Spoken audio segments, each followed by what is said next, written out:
overhear ko si Boss Vic, tinatanong ka niya, anong gusto mong mangyari, ganyan. Ano nga ba yung mga plans mo ngayon with your with Viva? Okay, pinaka-priority po muna siguro ay makapaglabas po ulit ako ng bagong single and hopefully original songs po para may matawag po akong sariling akin. And then, next year po kasi talaga, nagpaplano po kami ng manager ko, Miss Arlene, to do a concert. Kasi parang 5 years din tayong nagpahinga.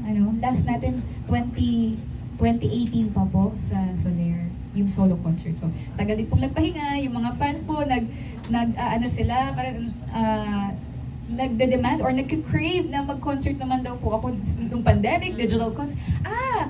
Wait lang po, nag-digital concert din po pala ako nung 2021 para sa YouTube Music Night, Love Jonah. So, ayun, yun yung parang pinaka-last solo show ko po.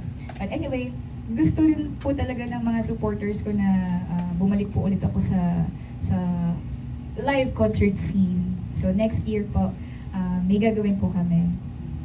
Yung plans po namin ni manager, talagang magpupush through na po this time dahil makaka-collab na po namin ang Viva for this show. So I think it's gonna be very exciting po talaga.